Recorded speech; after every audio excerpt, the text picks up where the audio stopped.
출애굽기 34장 24절 말씀 보면 하나님께서 우리 삶의 모든 중심을 하나님을 예배하는 것을 두고 살아갈 때 하나님께서 우리 삶이 지켜지게 하실 뿐만 아니라 또한 우리 지경이 넓혀지게 하시겠다 약속하신 말씀이 있습니다. 출애굽기 34장 24절 세 번역으로 함께 선포합니다. 내가 모든 민족을 너희 앞에서 쫓아내고 너희의 영토를 넓혀 주겠다. 너희가 한 해에 3번 주 너희의 하나님을 뵈려고 올라올 때에 아무도 너희의 땅을 점령하려 하지 않을 것이다. 무교절과 77절과 초막절에 대표적인 세 번의 절기 때 어느 지역에 살든지 간에 예루살렘 즉 하나님께서 정하신 곳에 모든 남자는 다 예배하러 와야 합니다. 그래서 성령께서 이 땅에 임하셨을 때 제자들이 임하셨던 그 절기가 바로 77절 즉 오순절이었죠. 그때 성령께서 임하셔서 초대교회의 그런 부흥의 역사를 일으키셨는데 그때가 바로 모든 남성들은 1년에 3번 의무적으로 그 절기 때 어느 지역에 어떤 거리에 멀리 살든지 간에 반드시 예루살렘으로 올라와야만 했었습니다. 하나님을 예배하고 하나님을 섬기는 각자가 각자에게 주어진 삶의 자리에서 예배를 할 수 있지만 또한 공동체적 예배의 그 책임, 공동체적 예배의 자리를 지켜내고 하나님 은혜를 구해야 되는 그런 절기의 중요성을 주님 강조하셨죠. 그러시면서 하나님께서 뭐라고 얘기하시냐면 너희들이 어떤 곳에서 어떤 일을 하며 어떻게 살든지 간에 1년에 3번은 꼭 하나님께로 와라. 그리고 그 기간에 하나님께서 나의 일터와 가정을 책임져 주실 뿐만 아니라 또한 우리의 영토, 우리의 지경을 넓혀 주겠다. 하나님께서 그분께 모든 것이 달려있음을 그렇게 강조하신 것이죠. 우리 생각에는 그렇게 자리를 비우고 우리 생각에는 그렇게 직장을 좀 비우고 일터를 혹은 가정을 비워두고 하나님께로 가는 것이 어떤 불안의 요소가 될 수 있고 두려움의 요소가 될 수 있지만 하나님께서 하나님을 예배하는 자들의 삶을 그 일터를 가정을 자녀를 책임져 주시고 하나님을 예배하는 것 중심으로 살아갈 때 하나님께서 반드시 우리 일터가 지켜질 뿐만 아니라 또한 그 영토가 그 지경이 삶의 그런 복의 환경이 새롭게 넓혀지게 하신다는 것입니다. 하나님 그분께 모든 것이 달려있다는 것이죠. 내가 내 삶을 지켜내는 것이 아니라 하나님이 지켜내셔야 되는 것입니다. 내 삶을 내가 개척해 나가는 것이 아니라 하나님께서 내 삶을 개척해 나가셔야 되는 것입니다. 그래서 하나님께서 지금 여호수아 5장에서 마치 이전의 그 기록들 역사들을 점검하고 앞으로의 그런 역사들을 계획하며 인도하실 때에 새로운 어떤 역사의 전환점에서 가장 무엇을 중요하게 보고 계신가를 지금 우리에게 강조하고 있습니다. 요단강 기적으로 또 그 이전에 그 미디안과 바산과 시온 왕을 무찌르게 하시고 그리고 이제 이스라엘 백성들 요단강을 건너 약속의 땅에 들어서게 하실 때 또한 약속의 땅에 들어서서 하나님께서 이제 전쟁을 치르게 하실 텐데 오히려 하나님의 백성 그 언약의 관계를 확인하게 하시고 그래서 할례를 받게 하시고 뒤에는 요단 강물이 범람하고 앞에는 지금 여리고성이 그 이스라엘 백성들의 첫 번째 전투지로 그 대적 세력들이 뻔히 쳐다보고 있고 근데 그 가운데 하나님은 다른 것이 아닌 하나님과의 그 관계적 측면에서의 그 언약의 백성으로서의 정체성을 확인하고 그 정체성을 확인하는 할례를 시행하게 하므로 인간적인 힘으로서의 그 전쟁이 아닌 하나님께 전쟁이 달려있음을 오히려 우리에게는 힘을 더 빼라 하시는 것 같고 두려워하지 말라 하시는 것 같고 긴장하지 말라 하시는 것 같고 하나님도 의지할 수 있도록 그렇게 만들어주시는 그리고 할례를 받은 자들에게 그 유월절 즉 예수 그리스도의 그 어린 양 대신 예수 그리스도의 혼인잔치에 참여하다 구원의 기쁨과 즐거움을 맛보게 하고 감사하며 주님을 즐거워하게 하셨는데 그것이 오늘 우리의 전쟁의 유일한 힘이 되게 하셨다는 것입니다. 그래서 이제 전쟁으로 나아가는 여호수아와 그 이스라엘 백성들 그때 여호수아 앞에 오늘 본문 말씀이 등장하고 있는 것입니다. 여호와의 군대 장관이 칼을 빼든 상태로 여호수아 앞에 섭니다. 그러면서 우리를 위하느냐 적들을 위하느냐는 여호수아의 질문에 그 여호와의 군대 장관이 나는 너희를 위한 것도 적들을 위한 것이 아닌 하나님의 군대 장관으로 여기 와 있다. 굉장히 의미 있는 얘기를 하죠. 그러면서 우리가 보았던 한 장면의 내용을 똑같이 소개하고 있습니다. 내가 선 곳은 거룩한 곳이 내 발에서 신을 벗으라. 어디서 보았죠? 어디서 보았죠? 하나님께서 누구를 부르실 때 말씀하셨죠? 모세를 부르실 때 말씀하셨어요. 근데 그때 그 장면과 지금 이 장면의 내용은 같지만 모습은 좀 다릅니다. 오늘 먼저 출애굽기 3장 1절에서 5절 말씀 함께 선포하겠습니다. 모세가 그의 장인 미디안 제사장 이드로의 양떼를 치더니 그떼를 광야 서쪽으로 인도하여 하나님의 산 호렙에 이르매 여호와의 사자가 떨기나무 가운데로부터 나오는 불꽃 안에서 그에게 나타나시니라. 그가 보니 떨기나무 불이 붙었으나 그 떨기나무가 사라지지 아니하는지라. 이 모세가 이르되 내가 돌이켜 가서 이 큰 광경을 보리라. 떨기나무가 어찌하여 타지 아니하는고 하니 그때에 여호와께서 그가 보려고 돌이켜 오는 것을 보신지라. 하나님이 떨기나무 가운데서 그를 불러 이르시되 모세야 모세야 하시매 그가 이르되 내가 여기 있나이다. 하나님이 이르시되 이르러 가까이 오지 말라. 내가 선 곳은 거룩한 땅이니 내 발에서 신을 벗으라. 모세를 부르셨을 때의 그 장면과 여호수아를 부르셨을 때의 장면은 좀 다르지만 하지만 요구되어진 것은 동일했습니다. 내가 선 곳은 거룩한 곳이니 내 발에 신을 벗으라. 동일한 것이 요구되었지만 하지만 보여주셨을 때 그 장면은 달랐습니다. 특히 그 떨기나무 불꽃 가운데 모세를 부르셨던 것은 모세에게 뭔가 보여주고 싶으셨던 것이 있으셨던 거죠. 그렇다면 칼을 빼든 여호와의 군대 장관이 대장이 여호수아 앞에 선 것도 여호수아에게 보여주고자 하시는 그 내용이 있다는 것이죠. 우리가 잘 아는 대로 떨기나무 불꽃 가운데 모세를 부르신 것은 모세의 그런 영적 상태와 수준을 대변하듯이 보여주신 것이죠.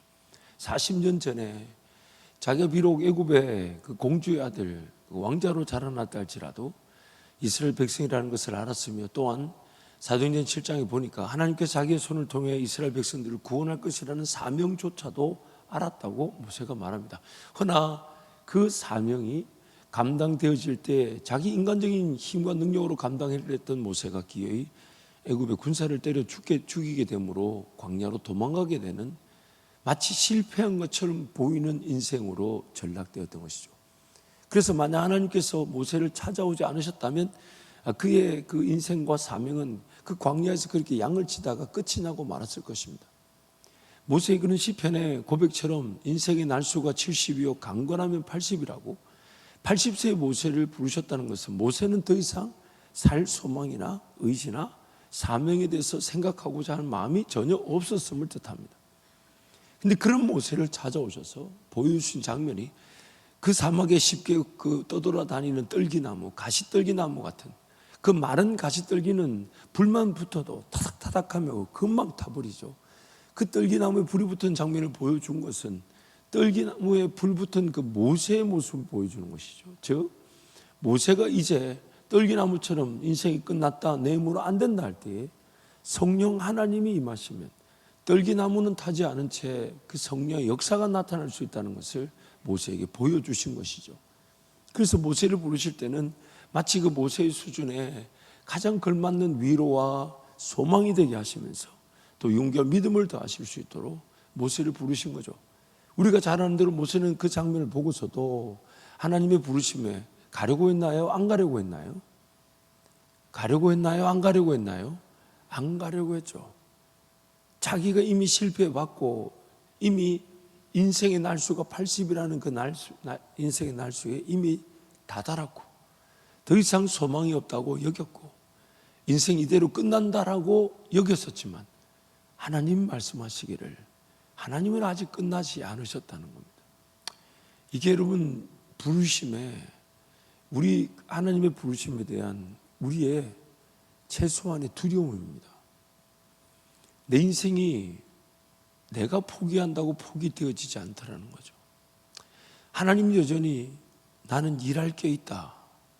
너와 함께 걸어갈 길이 있다. 나는 아직 끝나지 않았다. 나는 아직 너의 호흡이 있는 이유가 있다.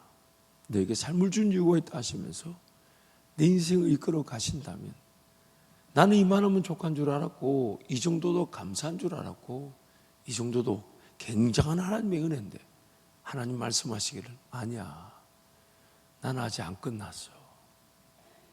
난 아직 안 끝났어. 난 너와 함께 가야 돼. 너의 삶을 내가 인도할 거야.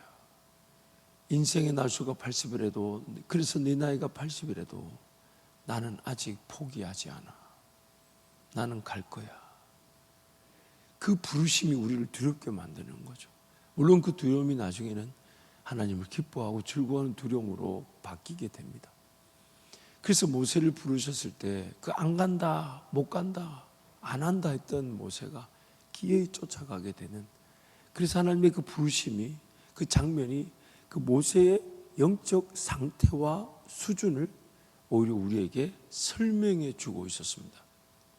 그런데 이제 여호수아 앞에 나타난 하나님의 부르심의 모습은 칼을 빼든 여호와의 군대 대장이란 말이죠. 이게 뭘 뜻하는 걸까요? 여호수아의 영적 상태와 수준을 대변해 주고 있는 것입니다. 여호수아는 그 땅을 철저하게 하나님의 시선으로 보고자 했고 그렇게 봤었습니다. 12명의 정탐꾼의 한 명으로서 10명의 정탐꾼이 그 땅을 악평하고 들어가기를 거절했을 때 갈렙과 함께 여호수아는 그 땅을 철저하게 하나님의 시선으로 보고자 했고 그 땅을 들어가고자 했었습니다.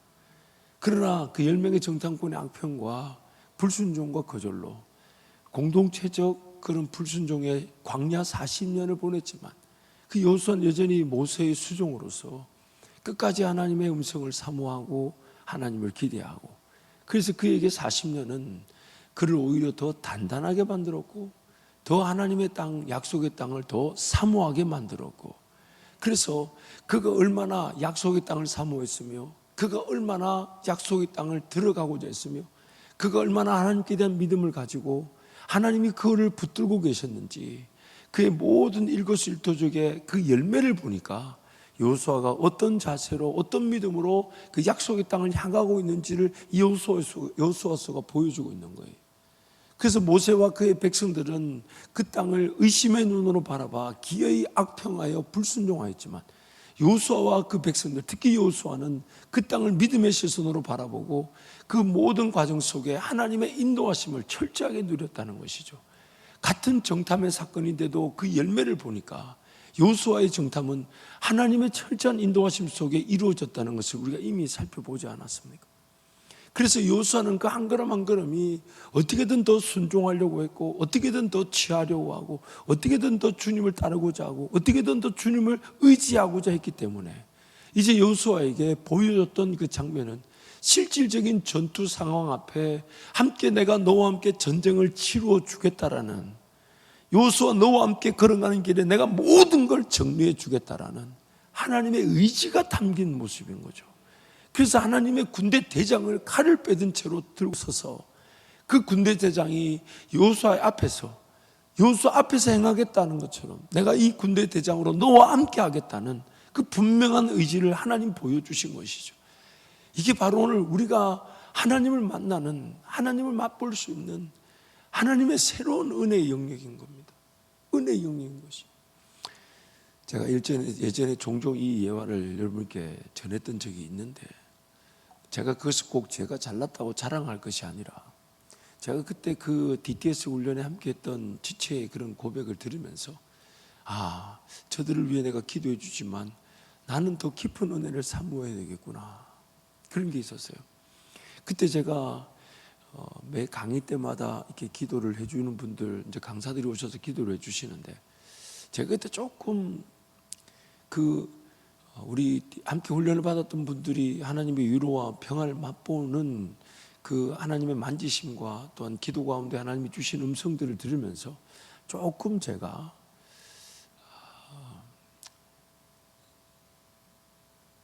좀 실망했던 것이 있었어요. 그게 뭐냐면, 저 음성은 굳이 저분이 얘기하지 않으셔도 성경에 많이 나오는데, 근데 그게 뭐였냐면, 딸아 내가 너를 사랑한다, 아들아 내가 너와 영원히 함께한다. 근데 그 음성을 이제 하나님 보내신 그런 종들을 통해 듣게 하셔서 그건 좋은 거죠. 근데 그걸 듣고 그렇게 위로를 받고 격려를 받는데 한편으로는 너무 좋아 보였지만 저는 어떻게 기도했냐면, 하나님, 저는 저거 말고요. 저거 말고요. 그분들에게는 그것이 귀한 은혜일 것이고 그것을 제가 폄하할 수는 없습니다. 분명히 은혜일 겁니다. 분명히 굉장한 만지심이 있었을 거고 정말 눈물 흘리면서 주님을 더 의지하는 기회인 건 분명합니다. 근데 제 개인적으로는 하나님, 나 저거 말고요. 저에게는 더 분명하게 말씀해 주세요. 더 확실하게 말씀해 주세요. 그래서 제가 거기가 DTS 훈련 중에서도 더 새벽을 깨웠습니다. 더 잘 깨웠습니다. 물론 훈련 기간이기 때문에 더 잘 깨울 수 있는 또 환경이고 기회였죠. 그랬는데 어느 날 함께 훈련받는 그 형제가 저보고, 아니 여기까지 왔어도 무슨 새벽에 벌떡벌떡 일어나 기도하러 가냐고 저기 막 그렇게 얘기를 했어요. 그런데 그 형제 입에서 나중에 이런 얘기를 하더만요. 여기서도 또 좀 불공평한 것 같다고. 우리한테는 사랑한다, 함께한다 해놓고는 왜 이제 저한테 이제 형님이라 불렀는데, 형님은 뭐가 환상 가운데 뭐 굴이 보이고 헬멧, 광부 모자 쓰고 뭐 들어가는 거 이런 거 보여주고 이런 거 뭐 큰 뭐 청년의 파도의 때가 뭐 몰려오는 거 그런 거 막 얘기해주고. 그 제가 아니 그거 어떻게 하느냐고 했더니 자기가 가만히 자기 거 듣고 제 거 듣는데 조금 기분이 안 좋더래요. 아니 왜 저기는 여기까지 와서 목사를 차별 대우하냐고. 그 제가 솔직하게 말했어요. 우리 다른 지체들이 기도받는 걸 보면서 감사했지만 내 은혜를 간구할 때는 하나님, 나 저거 말고요. 나 그렇게 기도했었다. 그래서 새벽에 깨우시더라. 형제가 나한테 여기까지 와서 새벽을 깨우냐 했지. 나는 사모함 때문에 깨웠다. 여기까지 왔는데 저 정도 수준의 말만 듣고 돌아가는 게 두려웠다. 그래서 하나님께 은혜를 구했다. 하나님, 나 저거 말고요. 저 음성 말고요. 더 깊게 보여주세요. 더 분명하게 보여주세요. 더 확실하게 보여주세요. 더 하나님 나와 함께 길을 가고 계신다는 분명히 그 길을 보여주세요. 하나님의 인도하심 보여주세요. 그래서인지 하나님께서 한 7번 정도 확인시켜 주셨어요. 그리고 이제 제 아내가 더 이상 그거 확인하지 말라고. 그렇게까지 하나님 얘기하시는데 뭘 그것도 확인하고 있냐고. 그게 참 감사한 일이었죠. 오늘 여호수아에게 보여줬던 이 장면을 볼 때 우리는 이미 그 모세 이야기의 결론과 여호수아 이야기의 결론을 알기 때문에 그 차이를 알 수가 있습니다. 40년의 그 광야 생활 동안 하나님의 사명을 실패했고 더 이상 자기와 관계없는 것처럼 여겼던 모세는 그럼에도 불구하고 하나님의 부르심에 쫓아 이스라엘 백성들을 건져내고 모세처럼 하나님과 대면하여 얼굴을 보며 또한 이야기를 나눴던 사람이 없다라고 할 정도로, 그리고 엄청난 기적과 능력으로 하나님과 동행했지만 그러나 모세는 그 시력이 흐리지 않고 체력이 쇠하지 않았으나 그 약속의 땅에 들어가지를 못했습니다. 반면 기록을 보자면 모세 때만큼 그런 외적인 기적과 현상은 없었다 할지라도, 그러나 성경은 오히려 그 땅에 만나가 그치고 그 땅에 소출을 먹는 것이 하늘이 내리는 만나보다 더 큰 기적이었음을 말씀해 주고 있으면서 여호수아 때에 더 놀라운 은혜를 여호수아에게 주셨음을 말씀하고 있습니다. 여호수아는 약속의 땅을 차지하였습니다. 그래서 오늘 하나님께서 우리에게 주고자 하는 메시지가 바로 그것입니다. 오늘 하나님은 나의 영적 상태와 상황, 수준, 이것이 얼마나 어리든지 성숙해 있든지 누구든지 부르실 수 있다는 거예요. 누구든지. 그 부르심의 내용은 똑같습니다. 너도 성숙했든 아니면 지금 젖만 먹든 간에 너도 발에서 신을 벗어라. 내가 선 곳은 거룩한 곳이다. 그러기에 누구든지 어떤 상태, 어떤 수준, 심지어 나는 못한다, 안 갑니다, 안 합니다 라고 하는 그 상태에 있다 할지라도 하나님은 그를 부르실 수 있고, 적극적으로 주님을 따르고 순종하고자 하는 마땅히 부르심을 받겠죠. 그 부르심은 하나님 그분 한 분 바라보는 자세는 똑같습니다. 모두 다 신을 벗어야 됩니다. 이 신을 본다는 것을 여러 가지 의미로 얘기할 수 있지만, 이 모세나 여호수아의 상황을 한번 보자고요. 이제 애굽의 왕들을 애굽의 왕과 그 신들을 무너뜨리는 그 전쟁으로 뛰어들고, 약속의 땅을 차지하는 그 전쟁에 뛰어들어 하나님의 땅을 차지하게 될 때, 그 전쟁에 뛰어들려면 신발을 더 잘 신어야 될까요? 벗어야 될까요? 아니, 신발을 잘 신어야 될까요? 벗어야 될까요? 맨발로 뛰어가요? 그러니 하나님 신을 벗으라는 것은 다른 그 어떤 의미보다 전쟁이 나에게 달려있지 않고 하나님께 달려있음을 재차 강조하신 거죠. 재차 강조하신 거죠. 내 힘으로, 내 능력으로 전쟁을 더 잘 치루내는 게 아니라 너는 그저 하나님을 기뻐하고 하나님을 즐거워하고 그 선 땅에서 그 맨발로 하나님을 기억하고 하나님을 따르기만 하면 된다고. 오히려 신을 벗으라고 말하죠. 내 힘을 빼고, 내 힘으로 뭔가 할 수 있다는 거 빼고, 네 기준으로 살았던 거 빼고, 네 능력으로 살고 있던 거 빼고, 세상이 살아했던 방식 다 내려놓고 오히려 하나님을 더 예배하라고, 하나님을 더 의지하라고. 그래서 신을 벗으라는 것은 준비가 됐든 준비가 되지 않았든, 영적 어리든 성장했든, 하나님의 그 사명에 관심이 있든 없든 하나님 누구든지 불러내실 수 있다는 겁니다. 그의 부르심과 그 사명이 결코 실패로 끝나지 않게 하신다는 겁니다. 그의 은사와 부르심에는 후회하심이 없습니다. 그래서 하나님 반드시 그 하나님 나라를 위해 걸어가게 하실 텐데, 그 부르심의 내용은 똑같으나 오늘 그 부르심의 자리에서 하나님 나를 붙잡아 주시고 임재해 주시고 인도해 주시고 보여주실 때 그 영적인 상대적 은혜의 내용이 다른 겁니다. 이게 오늘 우리에게 도전인 거죠. 모세처럼 부르심이 그것도 놀라운 일이죠. 크고 위대한 일이죠. 하나 여호수아의 부르심을 보면 우리가 뭘 더 사모해야 될지, 뭘 더 기대해야 될지, 뭘 더 보고자 해야 될지, 뭘 더 듣고자 해야 될지, 뭘 더 따르고자 해야 될지, 어떤 삶의 자세를 취해야 될지.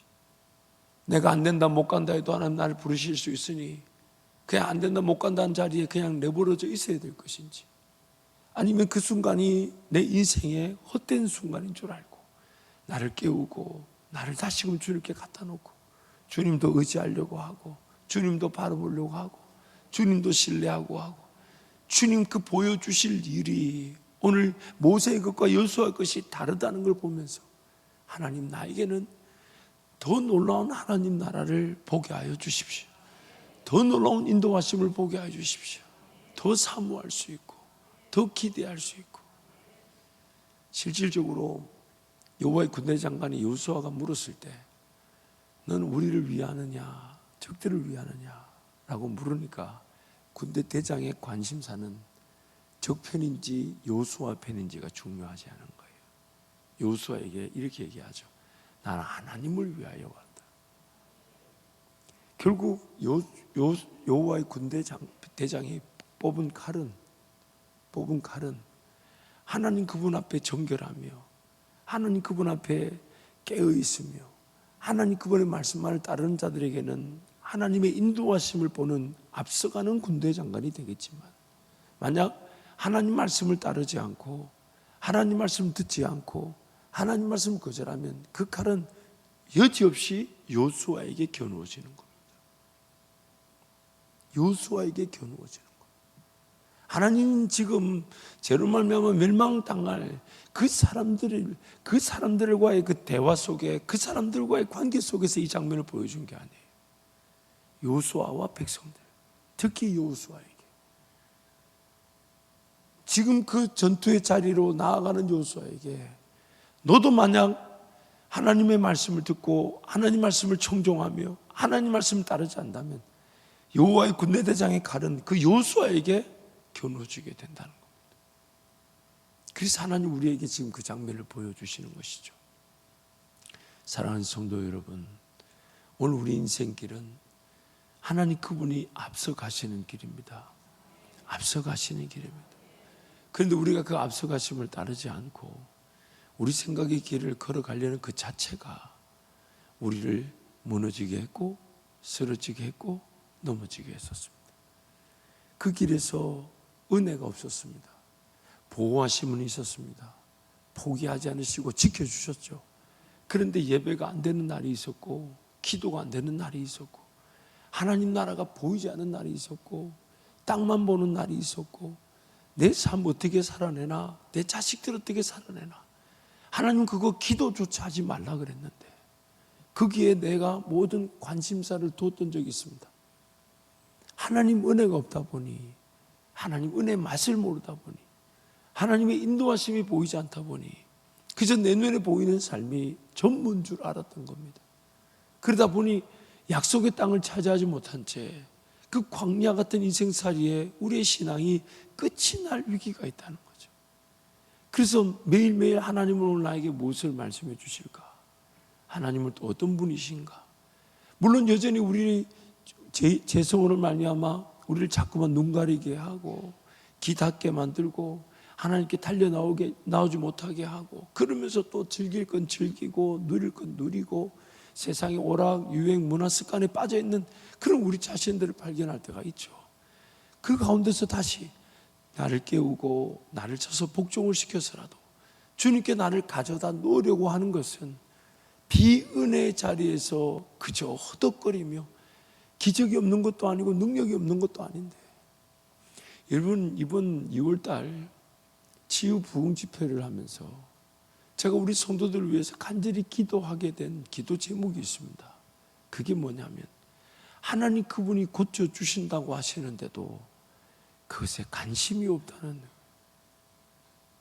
하나님 고쳐주신다고 하시는데도 사모하며 은혜를 간구하지 않더라는 거예요. 하나님 고쳐주신다는데도 여전히 의심이 있다는 거예요. 심지어 고쳐주셨다고 하는데도 못 믿는 거죠. 이미 고쳐주셨는데도 받아들이지 못하고, 어쩌면 좀 더 인내하며 하나님께서 나를 고치신다라고 믿고 더 사모하고 더 기대해야 되는데 안 되는가 봐, 어려운가 봐, 끝났는가 봐, 나는 안 되는가 봐, 그렇게 자기 자신을 그렇게 불신의 자리에 가둬두는 우리 자신들의 모습들을 제가 보았습니다. 그래서 이제 중보하며 기도하기는, 하나님 고쳐주실 때까지 매달리게 하여 주십시오. 고쳐주실 때까지 은혜를 구하게 하시고 고쳐주실 때까지 실망하지 않게 하시고 그것이 천국 가는 그날까지 고쳐주심만을 바라는 기도랄지라도 하나님의 능력을 의심하지 않게 하여 주시고 하나님의 일하심을 피하지 않게 하여 주십시오. 하나님 앞에 끝까지 갖다 놓게 하여 주십시오. 그게 우리의 마땅한 기도여야 되는 것이죠. 사랑하는 성도 여러분, 이제 우리에게 하나님께서 모세의 장면과 요수아의 장면을 보여주면서 우리에게 도로 물으시는 것 같습니다. 너는 어떠냐? 안 된다, 어렵다, 안 간다, 못 간다 하며 그냥 그렇게 삶의 자리에 있겠느냐? 아니면 더 믿으려고 하고 더 보려고 하고 더 따르려고 하고 더 주님과 동행하려고 하고 더 주님을 의지하려고 하고 더 주님을 더 신뢰하려고 하는 그 자리에 서겠느냐? 우리 주님이 지금 모세의 부르심과 요수아의 부르심을 비교하면서 우리에게 말씀해 주고 계십니다. 왜냐하면 우리에게는 이미 결론으로 주어져 있지 않습니까?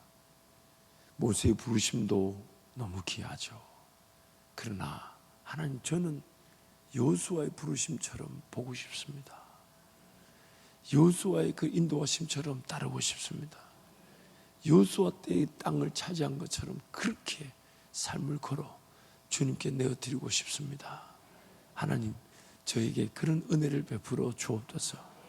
그 사모함으로 주님과 동행하는, 주의 음성을 듣고 순종하며 걸어가는 성도가 되시기를 축복합니다.